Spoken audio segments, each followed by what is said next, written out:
If you had told Charles Chukuma that he would be begging a hospital security guard, he would have spat in your face and hit you with a heavy punch.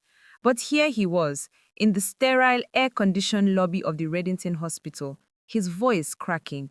"She cannot have the baby in my name. Do you understand me?" The guard just stared, unimpressed by the 50,000 naira Charles was trying to press into his hand. This was not the plan. The plan was a high society wedding in Lekki, a merger of his new money tech firm with an old money family, and a wife who looked good on his arm at fundraisers. This was Lekki Phase 1, where the air hummed with the sound of 1,000 generators, a constant low-level thrum that promised power but never peace. It was a world of 20-foot-high gates, sharp-toothed security wire, and bored gatesmen who judged you by your car before they even spoke. Tinted SUV windows, black as oil, hid the faces of the rich, gliding past the street hawkers like ghosts. Security cameras, mounted on every white concrete wall, watched everything, their small red eyes blinking in the humid Lagos night. You were always on display. Inside Charles's duplex, the central air conditioning was a frigid blast, a deliberate contrast to the oppressive heat outside. Imported white marble floors felt cool and sleek underfoot, reflecting the light from the gaudy crystal chandelier. From his balcony, he could see the gridlock traffic on the Lekki-Epe Expressway, a ribbon of red lights that disgusted him. He smelled nothing of the city.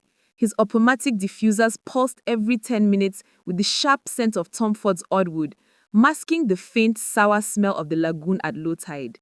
He owned the latest iPhone 17 Pro Max, a black-on-black G-Wagon he only used for club nights, and a platinum Hublot watch that cost more than a 4-bedroom house in Surulere. That's where she came from. Ella Adebayo, 24, was a soft-spoken history graduate from Surulere. She was the daughter of a retired civil servant who clung to the memory of old money. Her parents, desperate for a connection to Lekki wealth, had practically sold her to Charles after meeting him at a church function. She was the good girl, the one who never complained, the one who was supposed to be grateful. She stood on his expensive Turkish rug in a simple Ankara dress, her old worn-down slippers left by the door as the maid had instructed. Her Samsung phone, clutched in her hand, had a screen that was a spider web of cracks. Charles, 32, was the CEO of C-Max Tech. He hadn't built it, he'd hustled his way into it. His designer shirts were always one size too tight, straining at the buttons, his voice one level too loud to compensate for his insecurities. He saw Ella as an accessory, like his watch, a quiet, pretty thing that proved he was responsible and ready to settle down. The class divide was a canyon between them. When he spoke, it was of funding rounds, property in Banana Island, and his upcoming trip to Dubai. When she spoke, it was of the price of tomatoes at Oyingbo Market or a book she had read. He hated it. He hated her simplicity. He hated that she was not like the Lekki girls he knew, all sharp edges and calculated charm. But she was wife material, a blank slate he could build upon. Or so he thought.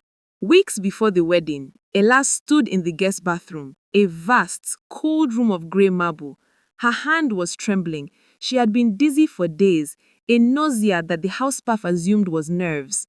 She looked at the white plastic stir stick on the marble sink, two bright, undeniable blue lines.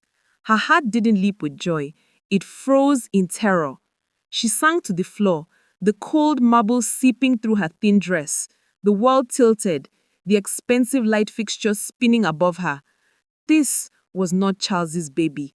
It was David's. David, the poor village farmer from her NYSC service year, the man she had truly loved, the man her parents had insulted and forced her to leave. "He is a liability, Ella," her father had boomed. "A man who puts his hands in dirt will never put a diamond on yours." She heard Charles shouting for his driver from the living room. "Tunde, bring the car around. I'm late."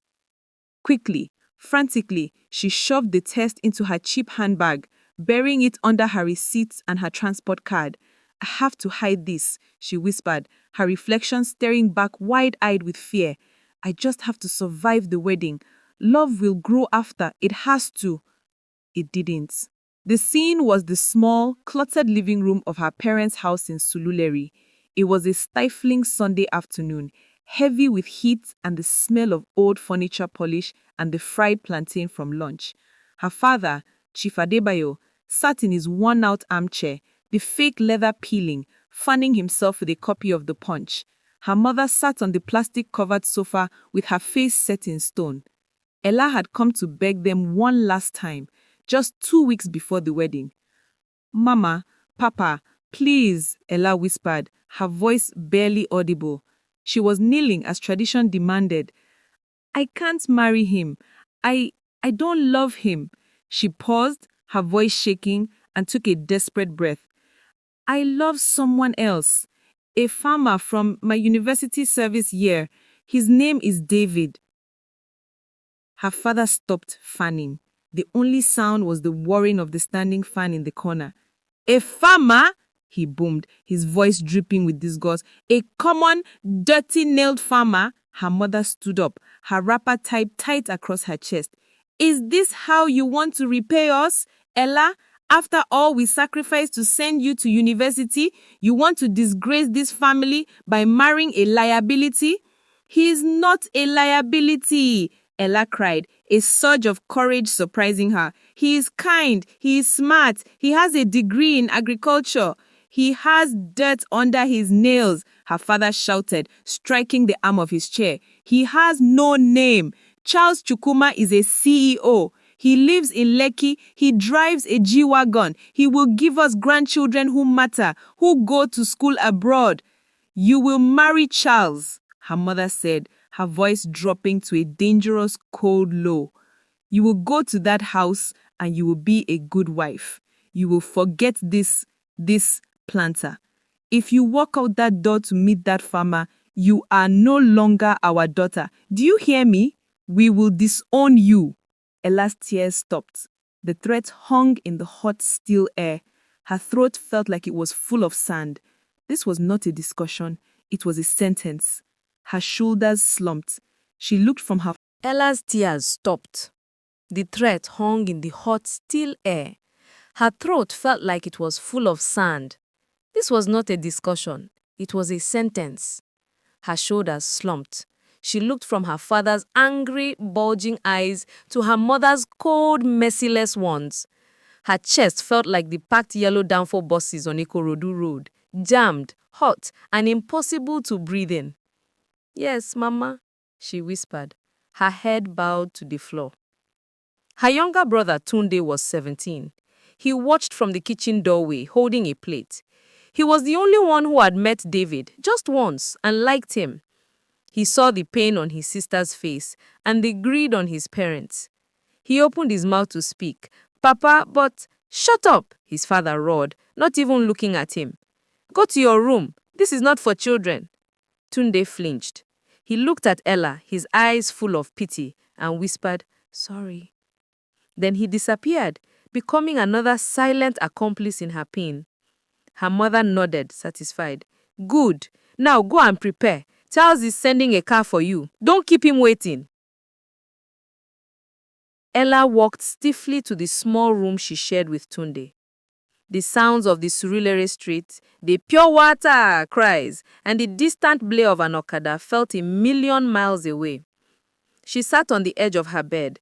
She pulled out her cracked Samsung to text David, "We can't," but her fingers wouldn't move. Her battery was 10% and she had no credit. She was trapped. Another piece of her dignity was gone, traded for a rich husband she despised. A high-end bridal boutique in Ikoyi. The air was cold with AC and smelled of expensive artificial lilies. Madame Gozi was present, along with Charles's business partner, Cynthia. Madame Gozi was a large woman who wore her wealth like armor, gold jewelry so heavy it looked painful. Cynthia was sharp, beautiful, and looked at Ella like she was something stuck to her red-bottomed Louboutin. Two attendants fluttered nervously, their fake smiles plastered on. Ella stepped out in a simple, elegant A-line gown. The cut was modest, but it couldn't fully hide the new gentle swell of her belly. She was 3 months pregnant and starting to show. She looked beautiful, And for a moment, seeing herself in the tall, gold-framed mirror, she felt a flicker of hope. She thought, maybe I can do this. Madame Gozi scoffed, a loud, ugly sound that echoed in the quiet shop. This one, is too plain. It makes her look cheap. Cynthia, scrolling on her new iPhone, didn't even look up at first. When she did, she laughed. Madame, please, this is not for her. Look. She held up her phone, showing an extravagant diamond-encrusted mermaid dress on an Instagram model. This is class. This is what a Chukuma bride should wear. Yes, exactly. Charles, when is Cynthia's turn? This is the one we will buy. Charles, who was texting in the corner, looked up, annoyed. Whatever. Mama, just pick one. This is boring. He looked at Ella, his eyes raking over her. Why are you standing like that? Are you sick again? Suck your stomach in. You look fat. The small flicker of hope died, instantly extinguished. Her hands trembled as she clutched her stomach protectively. She felt her face burn with shame. She stood on the viewing pedestal, a silent doll being critiqued, swallowing the bitter taste of her tears. How did it come to this? She thought. She wanted to be invisible. The two boutique attendants froze. One looked at the floor, her face tight with embarrassment for Ella. The other whispered to her colleague, what kind of family is this?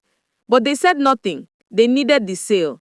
The commission on a Chukuma wedding dress would be massive. The senior attendant quickly rushed forward.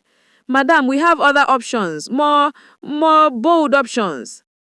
They made her try on an ugly oversized dress with too many ruffles. It swallowed her. Madame Gozi and Cynthia laughed, taking photos.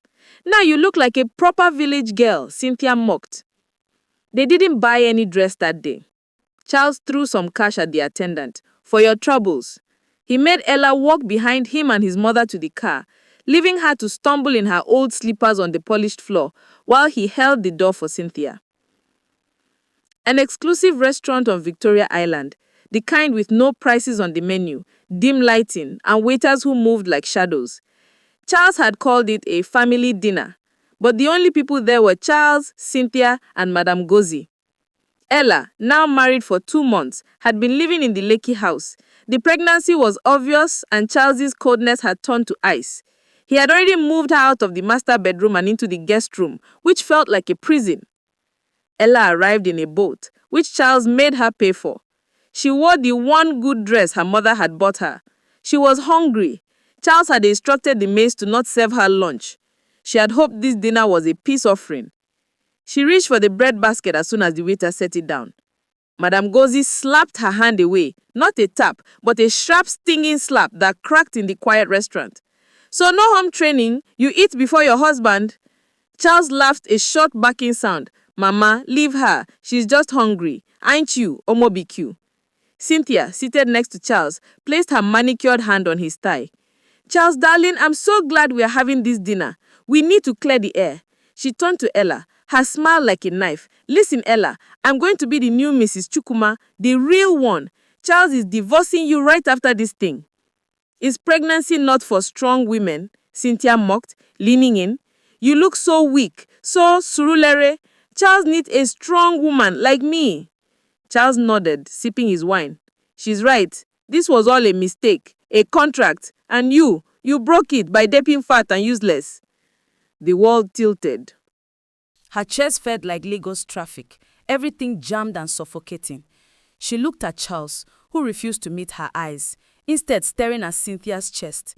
She looked at her empty plates. Her stomach grumbled, a humiliatingly loud sound in the quiet restaurant. She wanted to die. The waiter, a young man about her age, was pouring water. He visibly flinched when Cynthia spoke. He quickly moved to another table, his back to them, but he was watching their reflection in the window. A wealthy couple at a nearby table stared openly, whispering, I can't believe what I'm seeing. The woman muttered to her husband, this is not right. But they did nothing, just turned back to their expensive seafood platter. Ella sat in silence for the rest of the meal, watching them eat lobster and laugh. They talked about their upcoming trip to Dubai, as if she wasn't even there. Charles paid with his black card. When they left, he tossed a 1,000 naira note at her. Take a boat back and move your things to the BQ. Cynthia is sleeping in the main house tonight. Ella stood alone on the street, her belly large as his G-Wagon sped away. It was 3 a.m. Ella's water had broken. She was in her small hot room in the boys' quarters, alone. The small generator for the BQ had run out of fuel. Her contractions were coming fast and hard, ripping through her. She clutched her phone, her fingers shaking, calling Charles. He wasn't picking up. She called her mother. The phone was switched off. She was 9 months pregnant and she was completely alone. She was in agony. She finally got through to Charles's driver, Musa, who slept in the room next to hers. Musa, a kind man, started banging on the main house door. Charles was furious at being woken up. He eventually came to the BQ, his eyes red. He wasn't alone. Cynthia was with him, wrapped in his silk robe. "Are you mad?" Charles hissed, standing in the doorway, not even stepping into her room. "Charles, please," Ella groaned, clutching the wall, her body seizing. "The baby, it's coming now." Cynthia, standing behind him, filmed her with her phone. "Wow, so dramatic," she yawned. "Charles, baby, let's just send Musa. This is dirty." "Get in the back of the pickup," Charles ordered, pointing to the company's battered white utility truck, not his G-Wagon or the Prado. "You are not staining my leather seats with your mess." "Sir, please," Musa begged. "Oh God, this is not right. Make her use the Prado." "Shut up, Musa, or you are fired." Charles backed. "Put her in the back, now." He made her climb in active labor into the open-air flatbed of the company's pickup truck, like cargo. A contraction ripped through her as she tried to pull herself up. She cried out, a sound of pure despair. "God, why?" She collapsed onto the dirty and rusted metal of the truck bed, holding her stomach. She felt less than human. She felt like an animal being taken to slaughter. The estate security guards at the main gate watched her go. They had seen it all. They had heard the shouting. They saw her, the Oga's wife, heavily pregnant, forced to climb into a pickup truck like a sack of rice. "Oga is wicked," one guard muttered to the other. "Ah, na money," the other replied, shrugging. "Money makes men mad." They opened the gates, their faces carefully blank. The ride to the hospital was the longest of her life. Every bump in the potholed Lekki road sent a new wave of blinding pain. Musa drove slowly, trying to be gentle, but it didn't help. She arrived at the hospital soaked in sweat and tears, her cheap wrapper dirty, while Charles and Cynthia followed 30 minutes later in the air-conditioned G-Wagon. The bright, chaotic reception of the private hospital. It was 4:30 a.m. Ella was in a wheelchair, her contractions 2 minutes apart, her face pale. The admitting nurse, a formidable older woman named Matron Funke, looked at her over her glasses. Charles and Cynthia stood nearby, looking impatient and checking their phones. "We need the deposit for the private executive suite. It's 3 million naira. Charles scoffed. "For her, give her the general ward, whatever is cheapest." The matron's eyes hardened. "Sir, the general ward is full, and she is not registered as your wife. Your HMO forms list a Miss Cynthia Adeyemi as your primary partner." Cynthia stepped forward, smiling brightly. "That's me." The reception area went quiet. 2 other pregnant women and their husbands stared. A man who was pacing stopped. Ella felt her body seize with another contraction, but the shame was worse. It burned hotter than the pain. "Charles, please," she panted. "One call and you're finished." Charles backed at the matron. "Do you know who I am? I will have your license." "Sir, I am just following procedure." "Fine." He threw his credit card at her. "Put her in the executive suite." "But I'm not staying." "Cynthia, let's go. This place stinks." He turned to Ella, his voice full of venom. "You are costing me too much money. This is the last thing you ever get from me." Her head bowed. She couldn't look at the nurse. She couldn't look at the other families. She just focused on breathing, her hands trembling on her belly. "It's almost over, baby," she whispered to herself. The other husbands looked away embarrassed. Their wives pulled their own husbands closer. "This is too much," one woman whispered to her husband, who shushed her. The junior nurse who was pushing Ella's wheelchair looked at her with deep pity. "Sorry, ma," she whispered so quietly only Ella could hear. "Don't mind him. Just breathe." The matron's face was unreadable as she processed the card. They wheeled her away. As she went through the double doors, she heard Cynthia laugh. "Babe, let's go get breakfast at Lamu. She'll be here for hours." Charles didn't even look back. Ella was left alone. In the cold, sterile hallway, waiting for a room she wasn't welcome in. 8 hours later, Ella was exhausted but alive. A beautiful, healthy baby boy was asleep in the plastic cot beside her bed. He was perfect. He was light-skinned, with a tuft of curly hair. He looked nothing like Charles. He looked exactly like David. Ella was finally holding him, her heart full for the first time in a year, when the door burst open. Charles, his mother, Madame Ngozi, and Cynthia stormed in. They had clearly been drinking. They weren't there to celebrate. They were there for an inspection. Madame Ngozi marched straight to the cot and looked in. Her face, which had been smiling, turned to thunder. She pointed a shaking gold ring finger at the sleeping baby. Charles, Charles, come and see! Charles looked. His face twisted in a mask of rage. This child, this child is fair. He's not mine, he shouted it. The words echoed in the private room. You are Shewo. Madame Ngozi shrieked, advancing on Ella's bed. You harlot! You brought a bastard into my son's home. You tried to give us another man's child. This child isn't mine, Charles bellowed again, his voice cracking, spitting as he yelled. Ella flinched, pulling her hospital blanket up to her chin, instinctively shielding her baby. Charles, please, listen. Listen to what, he spat, that you've been sleeping around, that you tried to trap me with another man's child. He was shaking with so much rage he couldn't even speak. A junior nurse and a doctor rushed in, drawn by the shouting. Sir, madam, please. This is a hospital. The patient is still bleeding. You must be quiet. I don't care if she's bleeding. Charles roared, his eyes wild. She is not my wife. This thing is not my child. Get her out of my room. I am not paying for this. I am cancelling the payment. Cynthia was in the corner, phone out, recording the entire thing. Never fake class, she said, her voice dripping with mock sadness. So tragic. She tried to fake a whole baby. She posted the video to her Snapchat. The doctor tried to argue, but Charles was already on the phone, screaming at the hospital administrator. You will discharge her now or I will sue this entire hospital into the ground. Madame Ngozi was pulling the get well flowers off the table, throwing them on the floor. The junior nurse stood by Ella, her face pale, unable to do anything. The main entrance of the hospital. It was 10 p.m. The bright lobby lights made everything feel like a cruel stage. Charles's two personal security men were dressed in black, were physically pulling Ella. She was still in her blue hospital gown, barefoot, her blood staining the back of it. She clutched her newborn baby to her chest. She was still bleeding from childbirth. Please, Ella begged, stumbling. Her legs were weak. Her stitches were on fire. My baby, he's cold. Please, I can't, please. Charles stood by his G-Wagon, his arms crossed. Cynthia was beside him, her phone held high, live streaming on Instagram. The phone's flash was blinding. This is what happens when you try to trap a big man. Cynthia's voice was loud, narrating for her 50,000 followers. She had a baby for another man and tried to pin it on my Charles. Wickedness, look at her. Charles stepped forward and threw a black nylon bag at Ella's feet. It was her old things from the BQ. Get out, he shouted. Never come near my house again. You are finished. I have cancelled the payment. The hospital will deal with you. The security men shoved her, and she fell on her knees on the pavement, shielding her baby with her body. A raw animal sound of despair left her. She couldn't cry. The shame was too big. It was the physical weight, crushing her. She was barefoot, in a blood-stained hospital gown, holding her newborn, and the world was watching. Her phone in the bag was vibrating non-stop with notifications from the live video. Nurses and other patients were clustered at the glass doors, watching. They were horrified. The hospital gatemen from across the street were filming. A boat driver who had just pulled up, his passengers, everyone, they all stopped to watch. Jesus, this is evil, someone whispered. This man has no conscience. What kind of world is this? But nobody moved to help her. They just filmed. The G-Wagon's engine roared.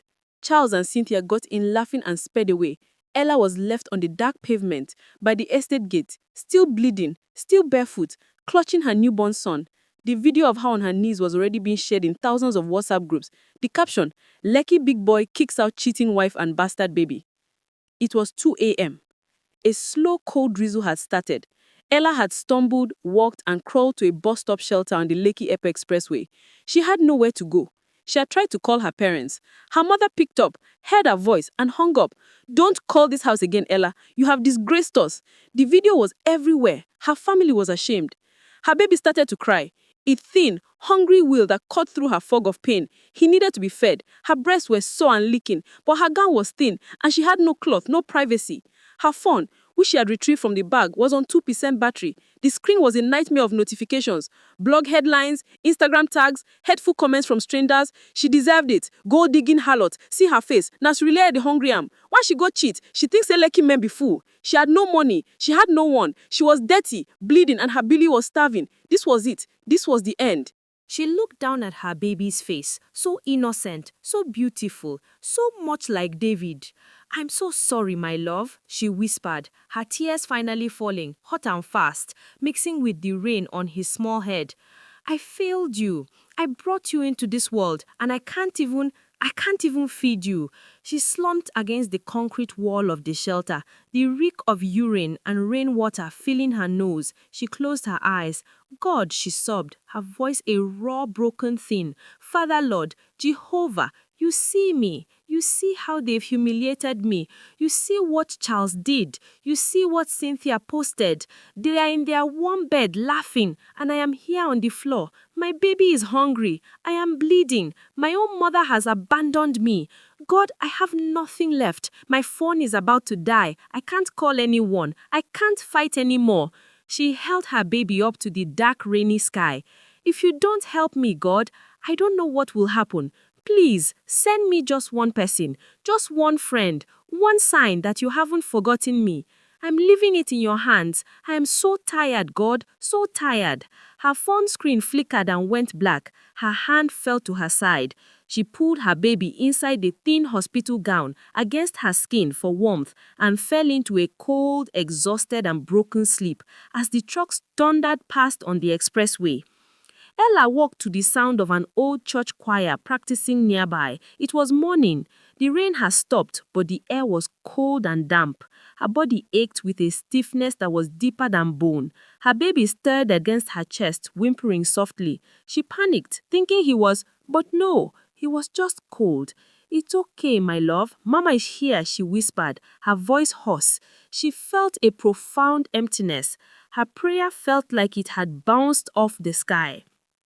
A woman in a clean, simple Ankara wrapper and a matching hair tie was standing in front of the bus stop. She looked to be in her 50s. She wasn't wealthy, not in the Lekki way. She held no designer bag, just a large practical handbag.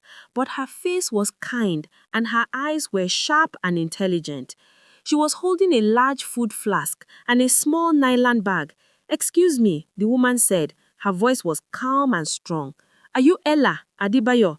Ella flinched, pulling her baby tighter. Her first instinct was terror. "Who are you?" she croaked, trying to push herself further against the wall. "Did he send you? Did Charles send you to hurt me more?" The woman smiled gently, a sad, knowing smile. She didn't come any closer. "No, my child, he did not send me." She held out the flask. "I was told to find you." How do you know my name?" "The video." "I saw the video," the woman said, her eyes flashing with a sudden fire. "But that's not why I'm here. You prayed last night. You asked God for one friend."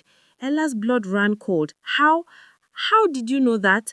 I said that alone. "Because I was sent," the woman repeated simply. She knelt, placing the flask and the bag on the clean newspaper she'd brought. "My name is Grace. Please, my child, you are bleeding and your baby is hungry." Inside the flask was hot sweet pap. In the bag was a new feeding bottle, a tin of non-formula, and a thick, clean wrapper. Ella stared at the items. Tears streamed down her face. This was real. This was happening. Ella drank the pap, the warmth spreading through her body. Mama Grace, as Ella now called her in her head, mixed the formula and fed the baby, which drank greedily. How did you know again?" Ella asked, her strength returning. "What Charles Chukuma and his mother did to you," Mama Grace said, her voice hardening. "They did it to my younger sister, Funke, 10 years ago." Ella's head snapped up. "Funke was his first personal assistant. She was bright, like you. He used her, got her pregnant. When she refused to abort, his mother accused her of being a witch. They destroyed her reputation. She lost her job. She lost her mind." Mama Grace's eyes were distant. "My sister, she died. She took her own life. But before she died, she gave me a box. She said, 'One day, Grace, he will do this to someone else. Use this. Stop him.' I've been watching him for 10 years, Mama Grace said. I work as a cleaner in the hospital, the one you were at. I saw your admission. I saw his name. I saw what they did. But the prayer, when I finished my shift, I saw the video. My heart broke. I went to my church to pray. I had a dream. God showed me your face and told me, go to the Lekki Epe bus stop at sunrise, the one near the roundabout. She is there. She reached into her bag and pulled out an old, damaged hard drive. In this box, my sister saved everything. His original business plans, his emails, his recordings. Here's what we're going to do, Mama Grace said. Her tone shifted from gentle to commanding. First, you are not staying here. Mama Grace made a call. A clean, modest Toyota Camry pulled up. This is my son. He will take you to a small apartment I keep in Bagada. It is safe. No one will find you. She pressed a wad of cash into Ella's hand. It was 100,000 naira. No, don't refuse. This isn't charity. This is justice. Ella's dead phone, which Mama Grace had plugged into a power bank, chimed and went black. It was a bank alert. Mama Grace has sent her more.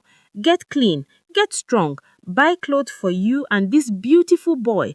Charles's company, C-Max Tech, Mama Grace said. He didn't build it, he stole it. What do you mean? The core patent, the agri-optimized software that makes all his money. He stole it from his partner, a brilliant young man he cheated who everyone thinks just disappeared. Ella felt a strange cold feeling. A partner? What was his name? David, Mama Grace said. David Olukayede. Ella's world stopped spinning, then started again. Faster. David Olukayede. From Ogbomosho. Mama Grace's eyes widened. Yes. How do you... He's my baby's father, Ella whispered. Mama Grace stared. Then, slowly, a look of awe crossed her face. Oh, Jehovah, you walk in ways... My child, your suffering is not for nothing. Listen to me. We must move fast. Charles thinks you are broken. He thinks you are begging on the street. Let him think that. Do not post online. Do not call your family. Disappear. I will handle the rest. Your humiliation was public. Your restoration will be glorious. Mama Grace touched Ella's head. The same people who watched you suffer will watch you rise. What Charles meant for evil, God is turning for your good. Stay strong for 48 hours. Justice is coming. Go with my son. I will call you tonight, Mama Grace said. Ella, clutching her baby and the bag, got into the car. She looked back. Mama Grace stood on the roadside, a small woman in Ankara, a warrior. For the first time in months, Ella felt a spark. It wasn't just hope, it was fire. The Bagada apartment was small, clean and safe. For 2 days, Ella did nothing but heal. She took her first hot bath in months. She bought new clothes, simple, dignified. She bought diapers, more formula, and a small new phone. She held her baby, whom she had now named David, and she prayed. She was no longer praying for survival, she was praying for victory. Meanwhile, Charles and Cynthia were on top of the world. Cynthia's Instagram story was a video of her in Charles's office, sitting on his desk, out with the old, in with the new. NH, level up. NH, no trash allowed. She'd even tagged the blogs that had shamed Ella. She was planning her lavish engagement party. Charles was bragging to his friends about how he dodged a bullet. Mama Grace was moving like a general. She sent Ella text updates. I've contacted the company's board of directors. They are flying in from Abuja and London. I sent them my sister's evidence. They are angry. The real CEO has been found. He is on his way. An email went out from the board chairman. Urgent. Emergency all staff and stakeholders meeting. 10 a.m. Thursday. C-Max Tech conference room. Attendance is mandatory. Charles saw it and laughed. They are probably coming to give me a Man of the Year award. He forwarded it to Cynthia. Come and watch me shine, baby. Ella received a text from Mama Grace. It's time. I'll pick you up at 9 a.m. tomorrow. Wear something that makes you feel strong. Ella looked at her son sleeping peacefully. She looked at the simple blue dress she'd bought. She wasn't the broken girl at the bus stop. She was a mother. She was a witness. Tomorrow, she whispered, we get justice. The main conference room at C-Max Tech was all glass and brushed steel. It overlooked the Lekki Ikoyi Link Bridge. A long, polished mahogany table dominated the room. At the head, a large 80-inch projector screen was blank. The 40 staff members filed in, whispering. This was unusual. The air was tense. Security guards, new ones, not Charles's men, stood by the doors. Charles Chukwuma strode in at 10:05 a.m. He was wearing a bright red suit, his hublot watch flashing. Cynthia was on his arm, in a dress that was too tight and too short for a board meeting. She was snapping selfies, captioning them, board meeting flow. All right, settle down, Charles boomed, taking his seat at the head of the table. Let's get this celebration started. He winked at Cynthia. He didn't notice the four green-faced men in dark conservative suits sitting at the far end, the board. At 10:07 a.m., the door opened again. Mama Grace walked in, calm and composed in her simple Ankara. Behind her was Ella. She was not the girl in the hospital gown. She was dressed in a simple navy blue dress. Her hair was packed neatly. In her arms, wrapped in a clean white shower, was her baby. The room fell silent. The staff stared. Is that the girl from the video? Charles's face went from confusion to pure rage. What are you doing here? Security, get this trash out of my boardroom. One of the board members, a regal man named Alhaji Bello, stood up. She's here at our invitation, Mr. Chukuma. Please sit. Charles, sputtering, fell back into his chair. But she's a lunatic. She's nothing. Mama Grace and Ella took seats against the wall, silent, waiting. Alhaji Bello stood. Thank you all for coming. We have called this emergency meeting to address some grave concerns regarding the leadership and an issue of ownership. The staff exchanged nervous glances. Cynthia stopped taking selfies. Mr. Chikuma, Alhaji Bello said, his voice cold, you have been our star CEO. You've presented impressive profits. Charles beamed. Thank you, Alhaji, as I always say. But it has come to our attention, Alhaji Bello cut him off, that the very foundation of this company, the agri-optimized software, may not be yours. The blood drained from Charles's face. What nonsense is that? I invented it. I wrote the code myself. It's mine. Is that so? Alhaji Bello said. Then can you please tell the board who Mr. David Olukayode is? Charles laughed, a high-pitched nervous sound. David? A farmer, a broke village boy I tried to help 5 years ago. He got jealous of my success and disappeared. This is ridiculous. This woman, he pointed at Ella, put you up to this. She's a lying, cheating. Mr. Chukuma, Alhaji Bello's voice was sharp. Let's not talk about cheating. Let's talk about theft. Cynthia chimed in. That liability, he's probably begging in his village. This is a waste of time. Alhaji Bello nodded slowly. I see. Then you won't mind if we show everyone this. He nodded to Mama Grace. Mama Grace stood and walked to the front. She plugged the old, battered hard drive into the system. This is a voice recording, she said, her voice clear and strong, made by my late sister Funke 10 years ago when she was Mr. Chukuma's PA. She pressed play. Charles's voice, younger but unmistakably his, filled the room. It was him, laughing, talking to Funke. The stupid farmer gave me everything. The full code, the research. He trusts me. He thinks we are partners. By the time he realizes I've registered the patent in my name, I'll be a millionaire. And he'll be back in his village planting yams. He's a liability. The recording ended. The silence in the room was absolute. Every staff member was staring at Charles, their faces a mix of shock and disgust. That's fake, Charles stallered, standing up. It's AI. It's a deep fake. You can't prove that. We had it authenticated by forensics, Alhaji Bello said, his voice flat. It's you, and there's more. The projector screen lit up. It was the original partnership document, signed by David Olukayode and Charles Chukuma. Then the new company registration, filed 1 week later. Only Charles's name was on it. Then bank records. Millions of naira transferred from the company account to a private account coded as consulting fees. That's my account, Cynthia said, her voice small. Indeed, Alhaji Bello said, embezzlement in partnership with Mr. Chukuma. Cynthia's face went white. You are liars, Charles screamed. Where is this David? He's a ghost. He can't prove anything. That's where you're wrong, said a new voice from the doorway. The door opened. A man in a perfectly tailored dark blue suit walked in. He was tall, confident, and his eyes were kind. He walked to the front of the room. He looked at Charles. Then his eyes found Ella.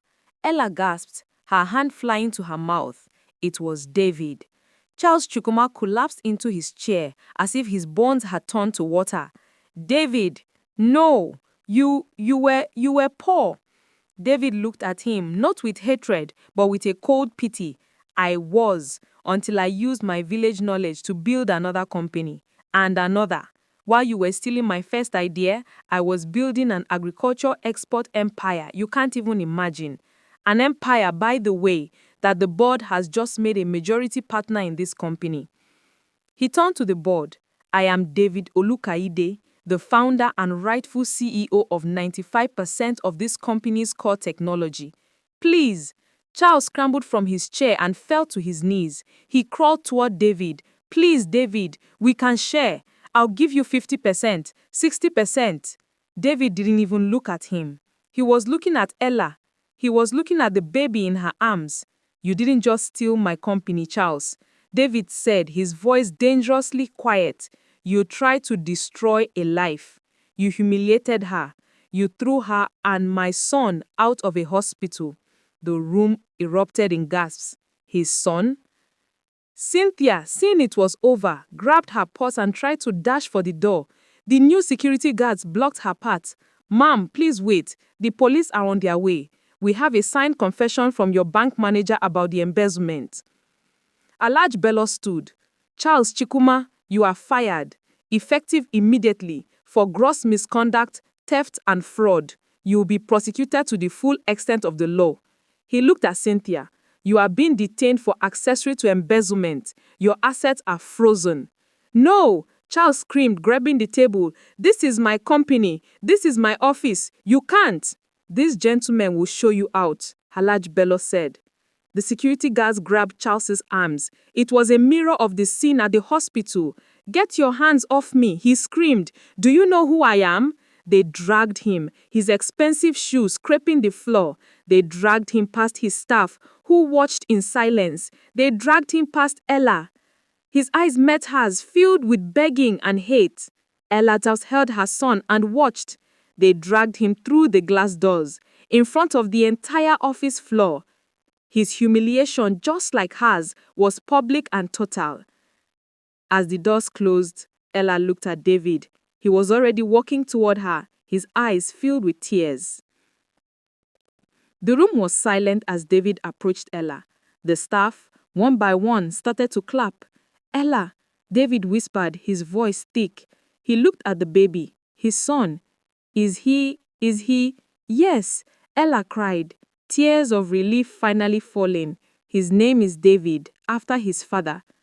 David gently touched the baby's cheek. Then he looked at Ella, his eyes asking 1,000 questions. I thought I lost you. Your parents, they told me you'd gone to America. They lied, Ella whispered, to protect their deal. Mama Grace stepped forward and placed her hand on both their shoulders. The suffering is over, my children. This is the new beginning. Colleagues who had seen Charles mock Ella in the office, who had seen Cynthia push her around, came forward. We are so sorry, one woman said. We saw and we said nothing. We were cowards. Ella nodded. I forgive you. 1 year later, the view from Ella's new office wasn't the Lekki Bridge anymore. It was a bustling, vibrant street in Bagada. David, now the globally recognized CEO of his agricultural export company, which had absorbed C-Max Tech, had wanted to give her a mansion in Banana Island. Ella refused. She had had enough of high, empty gates. Instead, they lived in a beautiful warm home in Bagada. And David hadn't just given her a business, he had invested in her. Ella's Designs was now a thriving textile and tailoring business, employing 15 women from her new community. They were married. A quiet, beautiful ceremony with Mama Grace as the honored guest and a tearful Tunde, her brother, as the only family she had invited. Her parents had come to beg, kneeling, but the trust was gone. She was polite, but she kept her distance. She and David were raising their son, David Jr., in a house filled with laughter, not generators. Ella was no longer the soft-spoken girl. She was a CEO. She was a mother. She was a survival. The trauma was a scar, but it no longer hurt. As for Charles, he'd lost everything. The lawsuits bankrupted him. He was last seen trying to sell fake insurance in a computer village. Cynthia had served 6 months for fraud and was deported. The blogs that had shamed Ella were now writing stories about her rise, calling her the Bagada Queen. Ella stood on her balcony, holding her son's hand as he toddled. David came up behind her, wrapping his arms around her. She leaned back, content. Looking back now, she said, "I finally understand. Never despise humble beginnings. My parents called David a liability. That liability is now the boss of the man they sold me to. Today's farmer is always tomorrow's CEO. What you do in the dark will always come to light." Charles thought his secrets were buried, but God had a witness, Mama Grace, holding the evidence for 10 years, waiting for the right moment. When they mocked me, I stayed silent. I didn't have the strength to fight, but God defended me louder than I ever could. Let your accusers talk. The truth will always speak for itself. The same technology that they used to shame me, Cynthia's phone, the viral videos, was nothing compared to the technology that exposed them. A simple old voice recording. The weapon of your enemy is often the key to your victory. If you are going through your bust-up moment right now, don't give up. Your prayer is not bouncing back. Your helper is on the way. God's delay is not his denial. The same people who watched you suffer will watch you rise. And when you rise, rise with grace. This story is real. It happened to Ella. It's happening to someone right now. For those suffering, your Mama Grace is coming. Your David is rising. Hold on. Your testimony is being written. For those watching others suffer, don't be silent. Don't just film. Be the helper someone is praying for. For all the Charles and Cynthias, your time is coming. The evidence is piling up. No designer bag can cover a wicked heart. God sees everything, and he always settles the account. Share this story.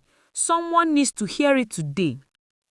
As the waves receded, leaving the shore polished smooth, remember the old adage, the river cuts through the rock not because of its power, but because of its persistence. May the lessons you've absorbed today be the steady flow that shapes the landscape of your own life, moving you not with haste, but with relentless, thoughtful purpose towards your truest self. If this journey through ideas has stirred your mind or touched your heart, please consider subscribing to the channel. Hitting that like button and sharing this story with a friend is the simplest way to add one more fascinating topic to your next conversation. Let's keep this discussion going.